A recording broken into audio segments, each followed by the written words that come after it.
got change in the schedule, everybody. We're going to do the McCarthyism talk, which is scheduled for this afternoon. I'm going to give that now. And the Our Constitution talk will be given at 1:40. So once again, welcome Mr. Jim Drummey.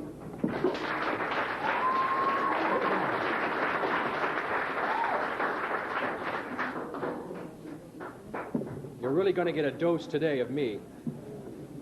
You get the first 4 talks from me, but then the good news is you won't hear from me again until Wednesday. Please. The talk you're going to hear now is the... I'm the only person that gives this talk, but it's one that I think is so important that I've asked to add this to the schedule here at the Indiana camp. And it deals with a United States Senator named Joseph Raymond McCarthy. People say to me, why do you want to talk about a man who died 32 years ago? How important can that be? I want to talk about him for 3 reasons. First of all, injustice to his memory. For there is no politician in American history who's been lied about more than Joe McCarthy. And so in honor of his memory, to try and straighten out those lies, I'd like to talk about him this morning. Secondly, I don't think there's any era in American history about which there is more confusion or misinformation than that period from 1950 to 1954. And I think it's important for us to know an accurate history of that period. That's the second reason why I'm going to talk about Joe McCarthy. The third reason is the problems about which Joe McCarthy was concerned: infiltration of the United States government by communists, by Americans who were working for the Soviet Union, is as serious today, if not more serious, than it was in the 1950s. Hardly a month goes by that Americans are not arrested in this country for spying for the Soviet Union, even in 1989. And I think that problem is very serious today, and therefore I think it's important for us to understand just what McCarthyism is all about. And believe me, if there's an issue you can have some fun with in your classes, this is it. And I'm going to mention to you now that there's a 16-page pamphlet called Setting the Record Straight. And it's got almost all the information you would need about the career of Senator McCarthy. What he said, what he did, the communists that he exposed, and so on. And you can get copies of this, and you could write a terrific term paper. In fact, I have prepared an outline of a term paper. So if you want an easy paper to write, you write to me and I'll send you that outline, and you can whip up a term paper in a real big hurry. I'd like to do something a little bit unusual in talking about this subject, and that is to take on the role of Senator McCarthy myself. In other words, I'm going to talk to you in the first person. I'm going to pretend that I am Senator McCarthy. My name is Joseph Raymond McCarthy. I was born on November 14th, 1908, in Grand Chute Township, Wisconsin. I left school at the age of 14, and I worked for a few years, and then decided that an education was important. So I went back to school, to high school, at the age of 20, and I completed 4 years of high school in 1 year. I then went on to Marquette University in Milwaukee, and I graduated from college and from law school in 1935. I returned to my hometown in Wisconsin, and I began the practice of law. In 1939, I ran for circuit judge, and I was elected, the youngest circuit judge in Wisconsin history. And I had a pretty good reputation as a judge. I took over a court where there were more than 250 cases backed up, people waiting to have their problems solved. And by working long hours, I kept my court open from 6 o'clock in the morning until past midnight on about a dozen occasions. And by doing that, I cleared up that backlog of cases. And I became well known for my work as a judge. In the summer of 1942, although I was 33 years old, and as a judge I was exempt from military service, I enlisted in the Marines. I became a captain in the Marine Corps, and I was sent to the South Pacific during World War II, and I was an intelligence officer there. It was my job to tell pilots going on bombing missions what to expect, and then to debrief them when they came back from those missions to find out whether they had hit their targets or not. It got a little bit boring doing that, so I asked if I could fly along with them. And I was put in the tail gunner seat at the rear of the plane. And that's where the nickname came from, that I was Tail Gunner Joe. In fact, there was a television movie made about my life in 1977 on the ABC television network, and it was called Tail Gunner Joe. Now, there are some people who have said that I made all of this up, that I was never in any dangerous position in World War II, that I never risked my life, that the whole thing was phony. But I want you to know that I did not get the Distinguished Flying Cross, and I did not get the Air Medal, and I did not get a certificate from Admiral Nimitz, the commander of the Pacific Fleet, for my bravery under fire, because I never did anything. So if somebody tells you that Joe McCarthy did not serve his country well in the South Pacific during World War II, they don't know what they're talking about. At the end of the war, I came back to Wisconsin, resumed my job as a circuit judge, and I decided to run for the United States Senate. Nobody gave me a chance. The man who was one of the senators from Wisconsin at that time was Robert La Follette. He had been a senator for about 20 years. And he was so sure that I could not beat him that he never campaigned. He stayed in Washington while I was traveling all over the state of Wisconsin campaigning for that job. And when the Republican primary was held in September of 1946, I ran against Robert La Follette. And when the votes were counted, I had beaten him by 5,000 votes. In Wisconsin at that time, if you were the Republican candidate, you were assured of winning election in November against the Democrat. And that happened in 1946. I beat my Democratic opponent by 250,000 votes. And in January of 1947, I entered the United States Senate in Washington. Nobody heard much about me for those first few years. Some people say that I really never was concerned about communism until 1950. But that's not true. I had talked about communism in my campaign in 1946. I had spoken out against it in 1947 and again in 1948. But the key incident in my life came in November of 1949. I was sitting in my office one night when three men came to see me. They had been to see three other senators. They had a story about communist infiltration of the United States government, and they wanted somebody to do something about it. And the other three senators thought it was too hot an issue. They did not want to touch it. But these three men gave me a 100-page FBI report. The FBI had made an investigation of communists working in the United States government. And they had put out a 100-page report in 1947. And now, 2 years later, nothing had been done about that. And those communists were still working in the United States government for the Soviet Union. When I read that report, I made a decision that I would do something about it. The first opportunity came on February 9th, 1950. I went down to Wheeling, West Virginia, to give a talk to a Republican women's club in that city.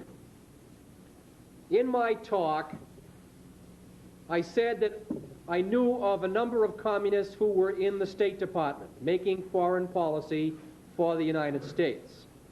Now, you must understand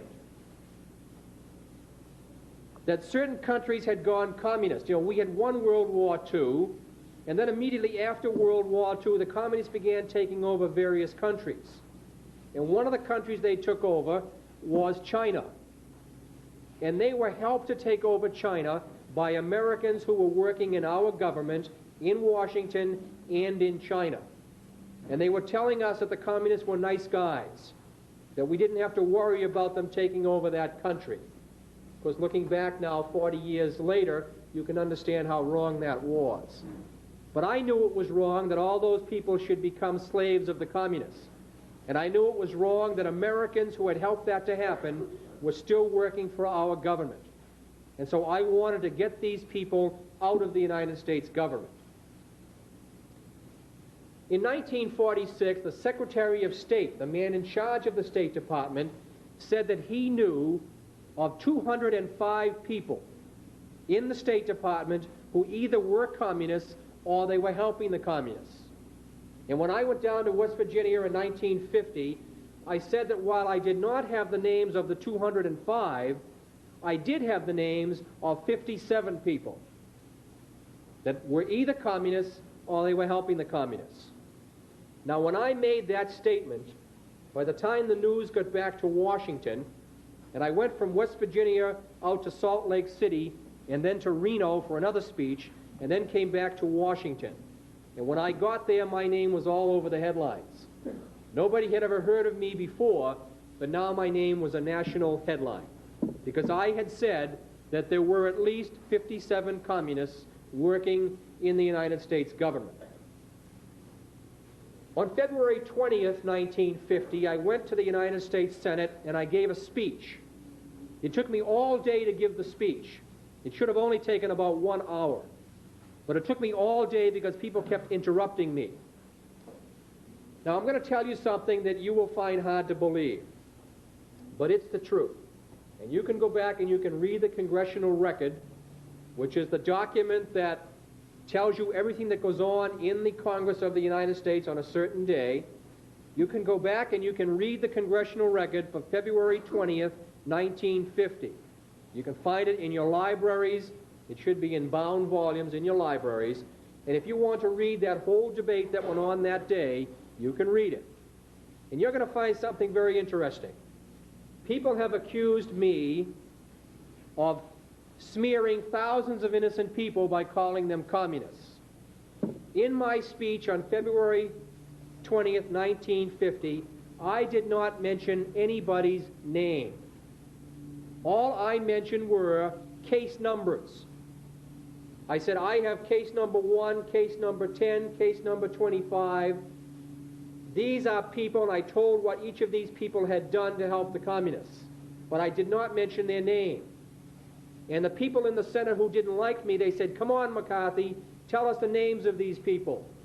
And I said, no, I'm not going to give you anybody's name, because if I give you a name and that person is innocent, they will be hurt by this. And I don't want to hurt any innocent person. And you can look it up in the congressional record. That's exactly what I said. But you wouldn't know it from reading stories about me. I refuse to give any names. What the Senate decided to do was to form a committee to investigate my charges. You know, was McCarthy telling the truth? Does he really have information about communists in government? And so they formed a committee. But this committee didn't like me.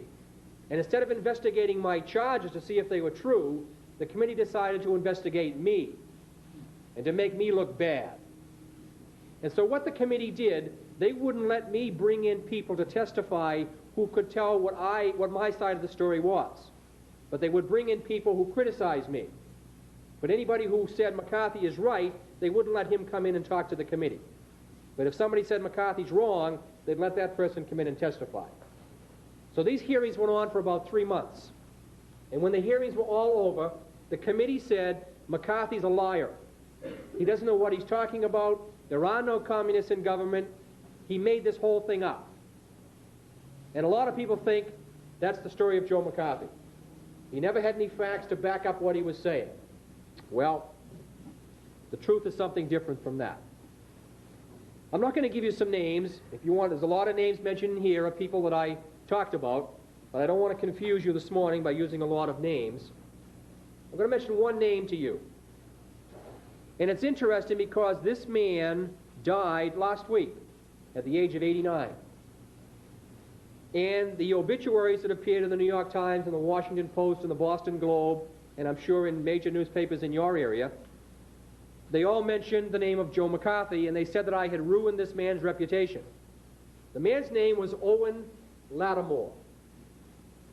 And in 1950, that's Lattimore.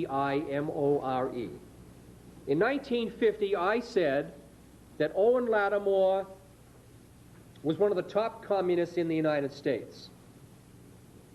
And everybody said, no, that's not true. There's no way that he's a communist. And the committee that investigated me, they brought Lattimore in before that committee, and Lattimore said, McCarthy doesn't know what he's talking about. I've never had anything to do with communists. The whole thing's a hoax. And that's what the committee concluded.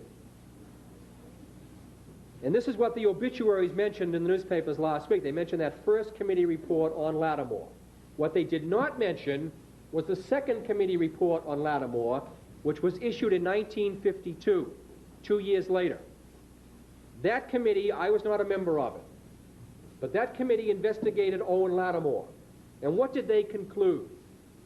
They said that from sometime in the 1930s, Owen Lattimore had been a conscious, articulate instrument of the Soviet conspiracy. They said that Owen Lattimore had worked with the Soviet conspiracy with the enemies of the United States against the United States. But in not one of those obituaries that appeared in the newspapers last week did anybody mention that committee report. They only mentioned the first committee, which had ignored all the facts about Owen Lattimore. So if somebody says to you, Joe McCarthy never exposed a single communist, one name that you can mention is Owen Lattimore. And there is evidence in Congress. There was a series of 20 volumes in this series. It's on an organization called the Institute of Pacific Relations. And in those hearings that were conducted by a Senate committee, you will find all the evidence about Owen Lattimore. That committee brought in 13 witnesses, 13 of them. And those 13 said that they knew Owen Lattimore to be a communist or to have helped the communists. 13 different people said that Owen Lattimore either was a communist or he probably was a communist. And that's pretty darn good evidence as far as I'm concerned. But none of those obituaries that talked about the death of Owen Lattimore, none of them mentioned that information. Because to do so would have meant that Joe McCarthy was right. And they don't want anybody to know that Joe McCarthy was right. Just as an aside, there was a book written earlier this year called Loyalties. And the author of the book is Carl Bernstein. You've all heard of the Watergate episode in the 1970s. One of the men who helped to expose that situation was Carl Bernstein. He was a reporter for the Washington Post. He wrote a book last year, Bernstein did, about his mother and father. His mother and father were members of the Communist Party back in the 1940s and the 1950s. And Bernstein has just written a book about it. And when he went back to talk to his father about the book, he asked his father about the Communist Party. And his father said, Carl, I don't want you to mention that in your book. And Carl said, why not? He says, because it will prove that Joe McCarthy was right. Joe McCarthy was saying that there were communists throughout the United States government in the 40s and 50s, and there were. He was right. But don't you mention that in your book. But Bernstein did. He wrote it up in his book. And it's on the bestseller list today. It's called Loyalties, and it's about Carl Bernstein.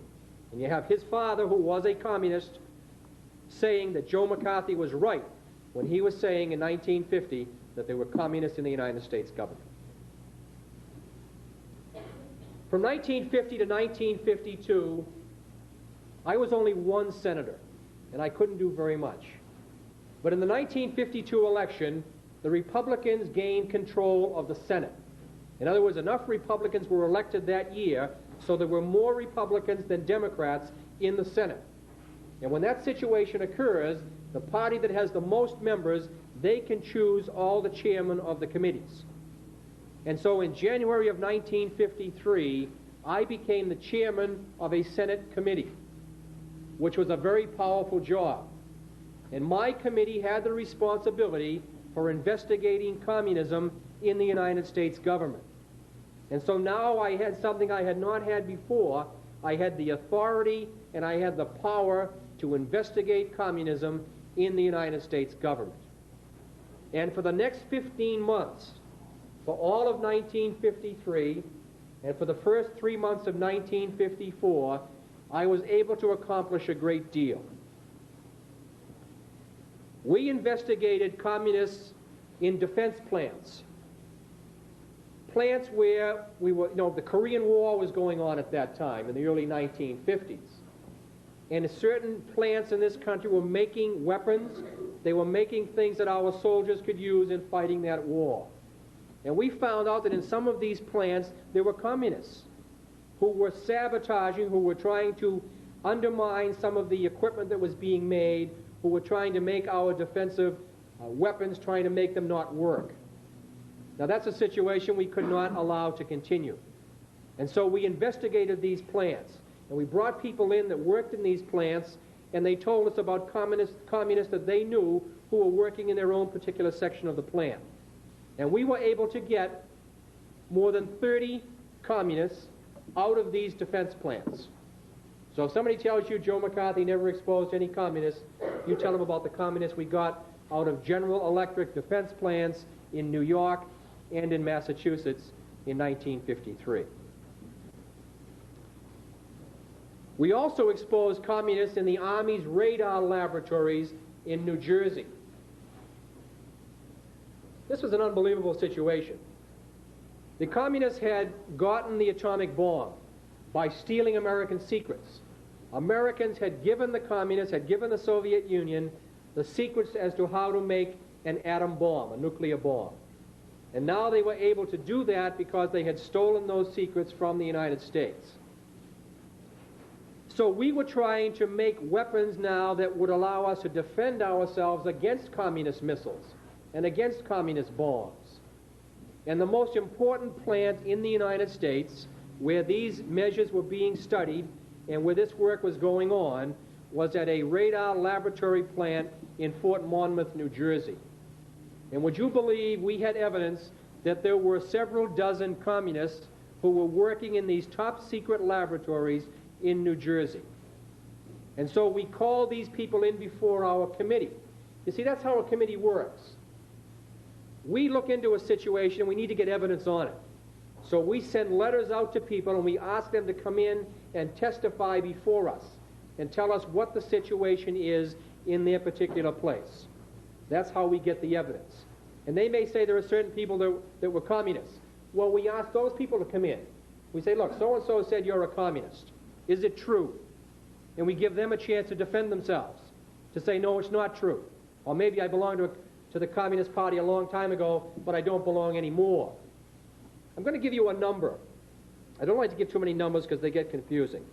But let me give you this two numbers. In 1953, my committee invited to Washington 673 people. Now, here's how the committee works. We brought people in to talk to us privately, not in the public. Nobody even knew they were there.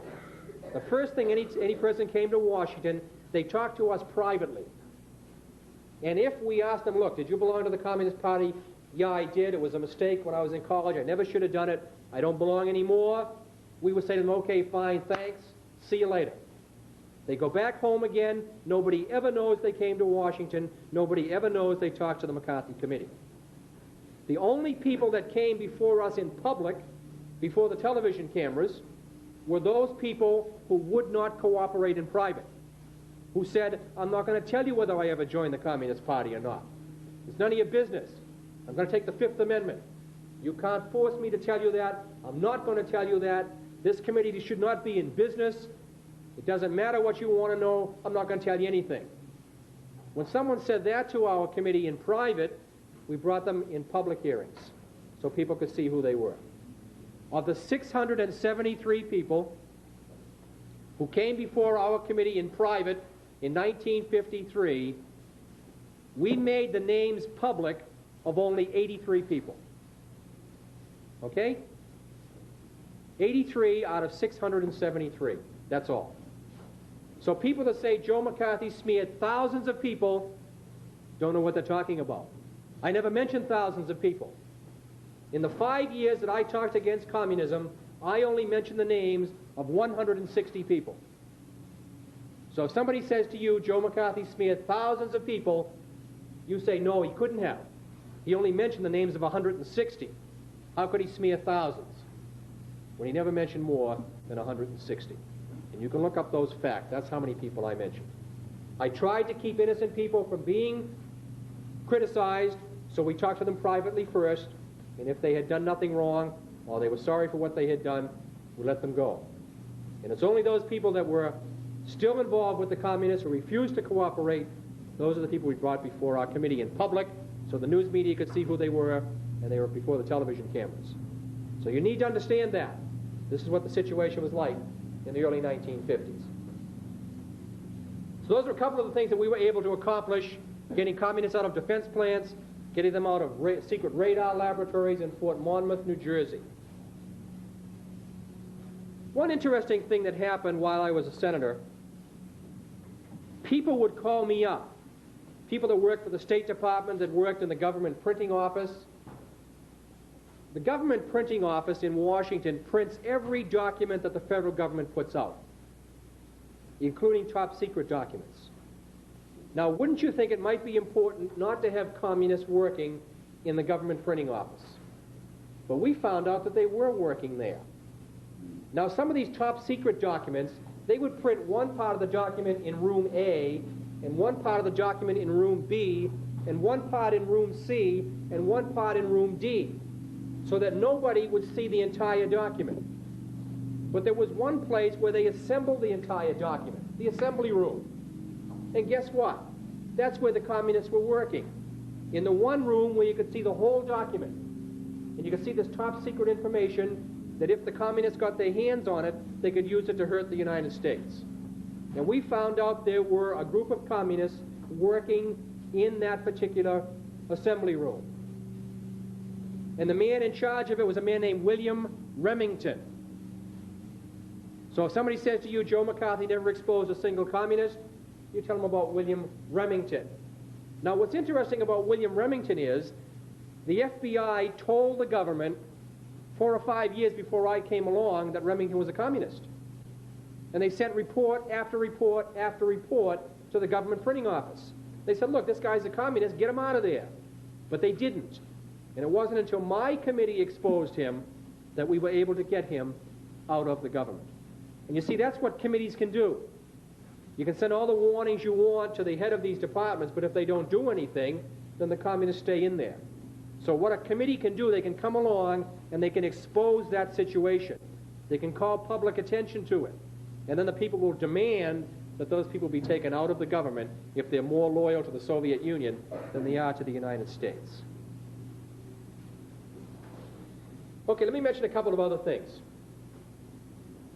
People would call me up and they'd say, Senator, we have some information about communists working here or working there. We'd like you to look into it. And one day in December of 1953, I got a call from an Army general. And he said, Senator, I'm down here at Camp Kilmer, New Jersey, and there's a communist here named Irving Perez. He's a dentist. Now some people say, come on, what can a dentist do? No, is he going to be filling people's minds with propaganda while he's filling their teeth? Why would you worry about a communist dentist? Well, the fact of the matter was, sure, when Perez was doing his dental work, he wasn't working for the communists, but he was at night. He was going to a communist training school. He was recruiting people to join the Communist Party. He was setting up a communist cell, a group of secret communists, on this military base in New Jersey. And this general called me up and he said, listen, we got to get rid of this guy. Now, how do they find out that Perez was a communist? When you join the Army, you have to fill out a form. And there are questions on that form. And one of the questions is, have you ever been a member of the Communist Party? And most people write down no. Perez left it blank. And some other questions, did you ever belong to communist organizations? Perez left that blank. He didn't say no. So they did some investigating. They found out, yeah, the guy was a member of the Communist Party. And they wanted to get rid of him. But nothing was done about it. And in fact, in the fall of 1953, Perez came into the Army as a captain, and he put in for promotion to major. And he got the promotion in about 30 days. Now, for 6 months, they tried to get him out of the Army, knowing he was a communist, and couldn't do it. But when he wanted to get a job, the promotion to major, it took him 30 days to do that. So here we are in December of that year. Perez is still a communist. He's still working at this military base. So I decided I better do something about it. So I called Perez in before my committee, and we asked him 20 questions about communism. And every single question he says, I take the Fifth Amendment. I refuse to testify on the grounds that it might incriminate me. And I'm not going to tell you anything about any of these questions, whether I belong to the Communist Party, whether I've recruited communists at Camp Kilmer, whether I've worked at a communist training school. I'm not going to answer any of those questions for you. So the next thing we wanted to find out was, how did this guy get promoted? So you know, the general that called me up, we called him. We said, General, how about coming in and talking to us, and telling us how you knew about Perez and what you tried to do to get rid of him? And when we talked to the general privately, he said, sure, I'd be glad to help you. I want to get rid of this guy. But a funny thing happened between Camp Kilmer and New York. I held the hearings in New York on that one. A funny thing happened. When the general came before my committee, he said he didn't know anything about Perez. He didn't know Perez was a communist. He had never tried to get Perez out of the Army. He told us one story in private, and they told us a completely opposite story in public. And I get mad. I'll admit it. I get mad. And I said, General, you don't deserve to wear that uniform of a general, because you told us one story in private, and now in public you're telling us a completely different story. You've lied to us at one time or the other. Either you lied to us in private, or you're lying to us now in public. And you don't deserve to wear that uniform. And a lot of people get mad at me for criticizing the general, when they should have gotten mad at the general for not telling the truth. Now, as a result of this, the Army wasn't too happy. They didn't like me picking on the Army. And don't forget, the President of the United States at that time, President Eisenhower, had been a general in the Army. And so some of the Army people came to me and said, look, Joe, why don't you investigate the Air Force for a while? Or why don't you investigate the Navy? We know about a base, an Air Force base, where there's a whole bunch of homosexuals. We'll give you all their names. Why don't you go investigate them and leave the Army alone? But I said, no way. There's a problem here in the Army. That problem has to be solved, and I'm not going to back off until we solve it. Now, in the meantime, another interesting incident came up. They brought in this woman before my committee. Her name was Annie Lee Moss. She was kind of a timid little lady, a black lady, and she worked in the code room at the Pentagon, the headquarters of the Defense Department. And her job was to take in coded messages from military bases around the world. And you send them in code so the enemy won't know what you're saying. And this woman's job was to take in these coded messages. And you know what? We found out this woman was a communist. She lived at 72 R Street, Northwest in Washington, D.C. And we brought in a woman who had been in the Communist Party, and she said, yeah, I knew Annie Lee Moss when I was in the party. She's a member of the Communist Party. So we brought Annie Lee Moss in before my committee, and she seemed very nervous. She was wringing her hands. And they said, Mrs. Moss, are you a communist? And she says, I don't even know what a communist is. I never heard of the Communist Party. I'm not a communist. I didn't know. They asked her if she knew who Karl Marx was. She said, no, is he somebody on television? I didn't know anything about Karl Marx. And she played dumb. And one of the senators on the committee said, Mrs. Moss, this committee's being very unfair to you. And if you lose your job because of this hearing, you come and see me, and I'll get you another job. And so to this day, people say that I picked on poor Annie Lee Moss, that she really wasn't a communist. But you know what? A few years later, 1958 to be exact, a government body in Washington got a list of all the Communist Party members in the Washington, D.C. area. And guess who was on the list?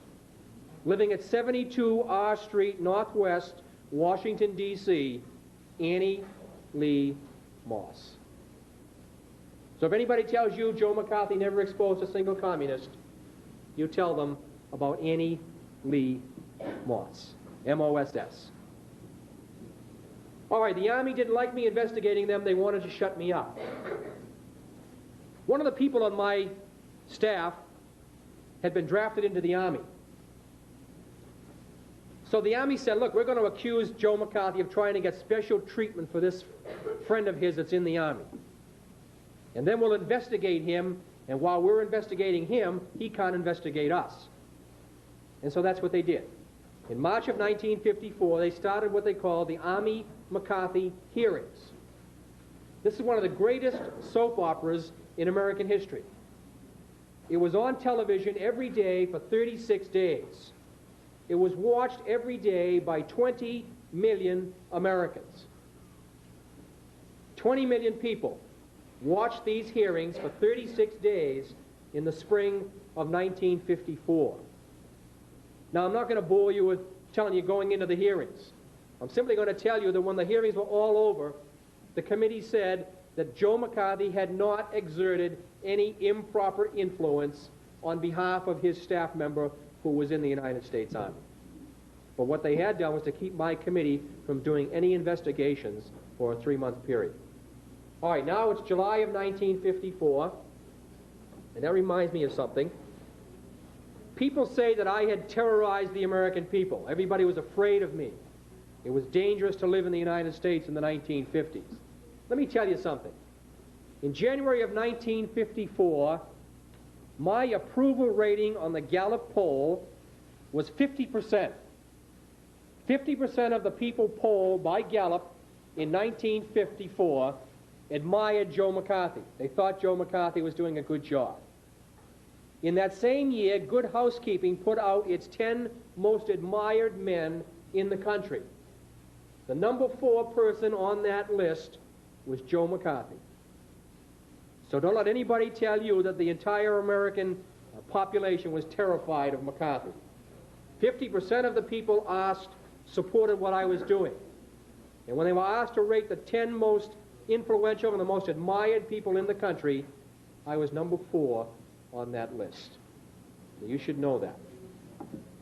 All right, the Army McCarthy hearings are all over. I'm all ready to start investigating communists in government again. When a senator from Vermont says Joe McCarthy should be kicked out of the Senate because he's giving us a bad name. And they brought 46 accusations against me. 46. They didn't like the way I conducted my hearings. They accused me of smearing innocent people. So by the time they get through, there were 46 different counts against me. So what did they do? They started another committee to investigate me. And while they're investigating me, of course, I can't investigate communists in government. These hearings go on for another 3 months, until the fall of 1954. And they take the 46 counts and they throw out 44 of them. And they find me, charge me with 2 things. They said in 1952, 2 years earlier, I had not cooperated with a committee investigating my taxes and my financial situation. Now that committee never subpoenaed me. They never sent me a formal invitation to come and testify before them. So I was not required to testify. There was no reason why I should come before that committee, and I did not. So they accused me of not cooperating with that committee. Now just one sidelight. They said I was cheating on my taxes. I was not accounting for all the money that I had earned. So the Internal Revenue Service investigated me. But they didn't publish their results until 1955. And you know what the IRS found out? I had overpaid my taxes. And they gave me a refund of $1,000. So I hadn't cheated on my taxes, and in fact, I'd paid too much taxes, and in 1955, the IRS gave me a refund of more than $1,000. So that's the first count that I was accused of, and that was false.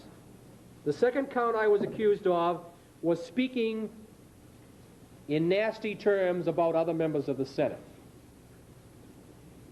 Now this was interesting because other members of the Senate were sure speaking in nasty terms about me. One senator called me Hitler. He said I was just like a Nazi, but nobody wanted to criticize him. Another senator said I was a homosexual, but nobody said that senator should be condemned for what he said. But because I said these senators were keeping me from investigating the communists, and they were helping the communists by keeping me from doing this, they accused me of showing contempt for the Senate. And so in December of 1954, the full Senate convened, and they took a vote on these 2 points, that I had not cooperated with the committee in 1952, and that I'd said some harsh things about other senators in 1954. And they condemned me for doing that by a vote of 67 to 22. Before they took the vote, a lot of senators came to me privately, and they said, Joe, we hate to do this. We know this whole thing is phony. We know it's all cooked up. We know there's no reason for you to be accused of these charges, but there's so much pressure being put on us that we have to vote against you. We don't want to vote against you, but we have to do it. Doesn't say much for the courage of those senators, but at least we know of at least 12 of them who came to Joe McCarthy and told him that privately. But then when the vote was taken in December, 67 senators voted to condemn McCarthy, not for any hearing he ever conducted, not for ever calling anybody a communist, not for ever smearing anybody, not for ever ruining anybody's reputation. Remember that, not for any of those things. It's not what he was condemned for. He was condemned for not cooperating with a committee that he wasn't required to cooperate with, and he was condemned for saying some harsh things about some fellow senators who were saying harsh things about him. That's what he was condemned for. But what this did was, it ended my effective work as a United States Senator. In November of 1954, the Democrats gained control of the Senate again, so I no longer was chairman of a committee. And so in 1955, I had no more power to investigate communism. And also that vote against me had been played up as a condemnation of everything that I had done to investigate communists. And as a result, a lot of people didn't want to have anything to do with me anymore. And so for the next 2 or 3 years, I made a lot of speeches. I tried to alert people to what was going on, but I no longer had the effectiveness that I had had when I was chairman of a committee. And then on May 2nd, 1957, at the age of 49, I was dead. I'd been a United States Senator only for 11 years. I'd spoken out against communism for only 5 years, and now at the age of 49, my life had come to an end. The problems that I was concerned about are still problems today, but there's no one around today who seems to have the courage to speak out against these things. And that's why I'm glad to have the opportunity to talk to you this morning, to alert you to what really happened in the 1950s, because those problems still exist today. And perhaps if you understand the situation, perhaps you can alert some other people and wake them up to the fact that we do face a very serious threat from the communist conspiracy in the United States of America today. And only people like yourselves, armed with this information, only you can go out and try and wake people up to what is going on and to do something to deal with this problem. The answers that you need are provided in this reprint. So if you have an opportunity to write a term paper, to give an oral talk in school, choose the subject of McCarthyism and give people the factual information about what really happened in this country from 1950 to 1954. Because if you do, then you will find that McCarthyism is still the fight for America. Thank you.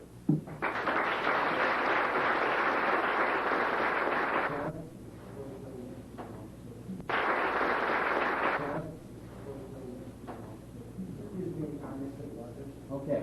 The question is, was there anybody that Joe McCarthy ever accused who was innocent, whose life was ruined by that accusation?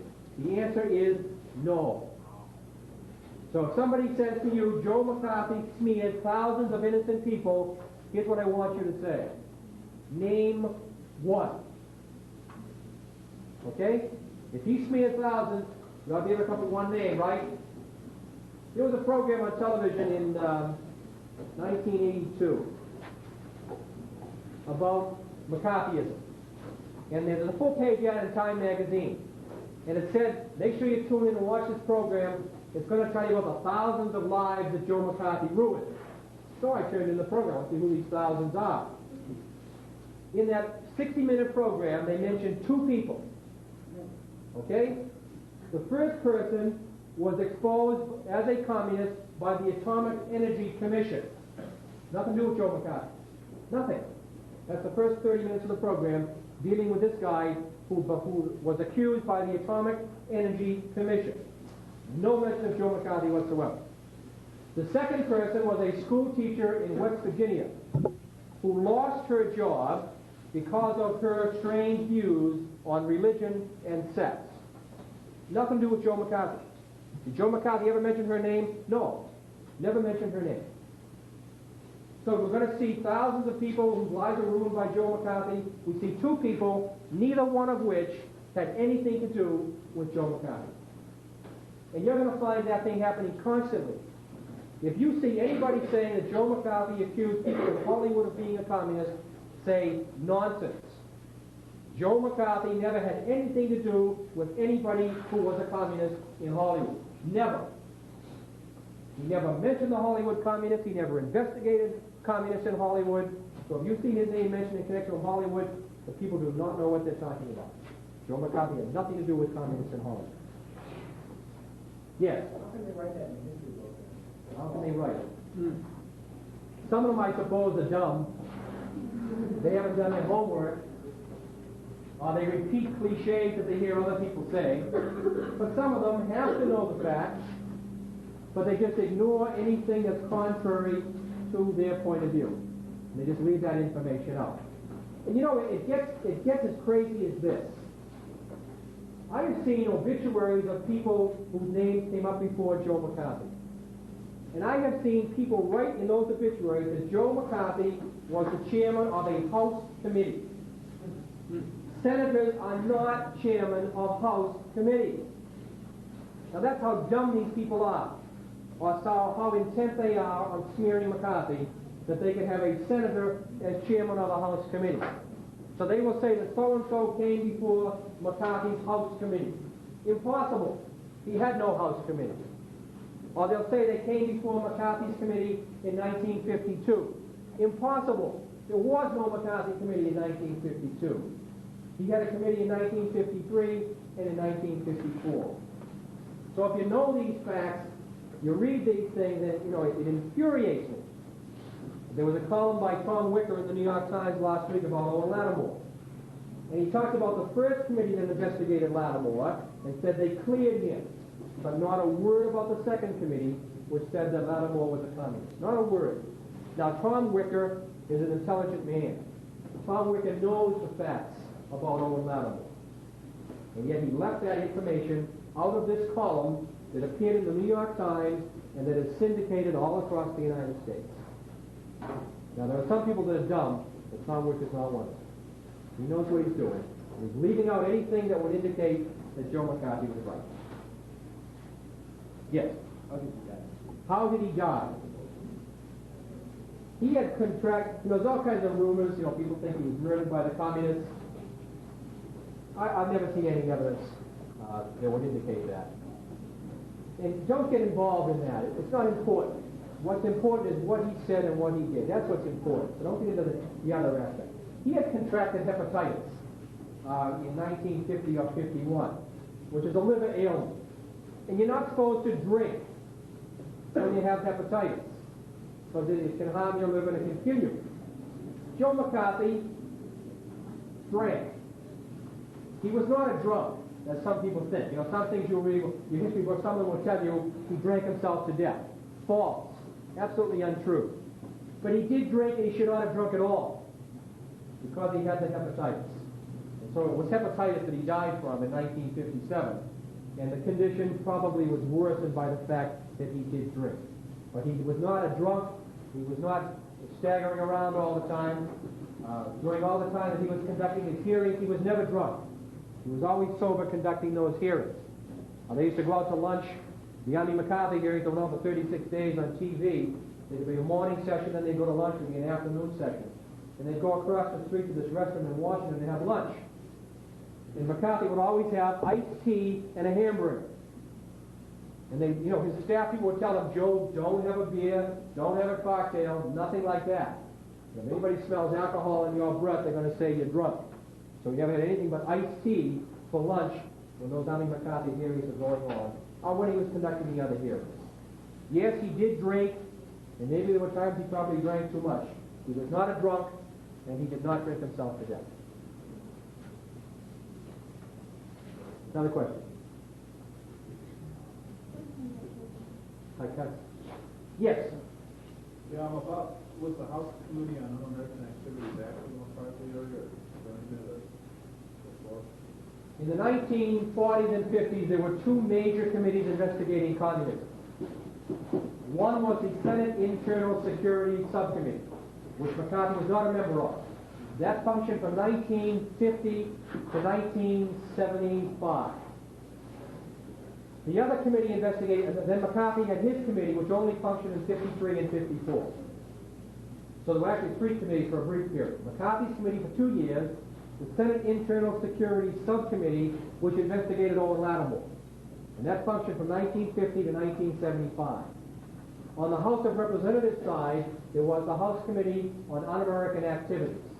That functioned from 1938 until 1974, when it was abolished by Congress.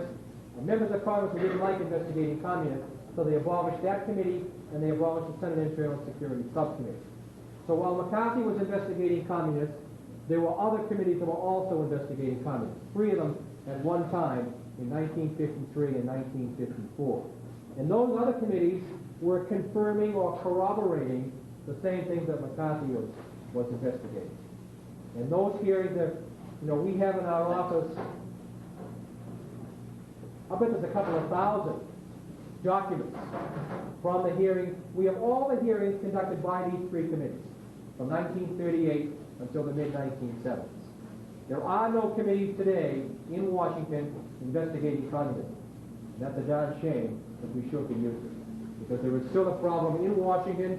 There are still people in the Congress who are working with the communists, working with the communists in Nicaragua, working with the communists in El Salvador and other places.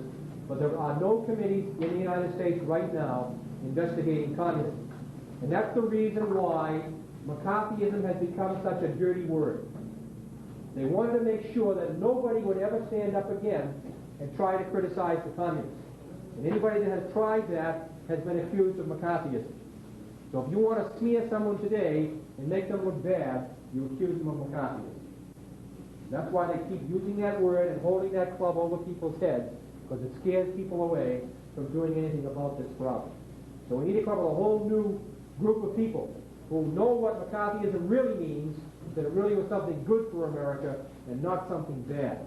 We need to educate people to that fact and to get, please God, someone like Joe McCarthy again in the United States Senate or in the House of Representatives who can resume what he was doing and try to correct this problem that exists in Washington. Again, thank you very much for your attention, your cooperation. We'll see you in 15 minutes. Room.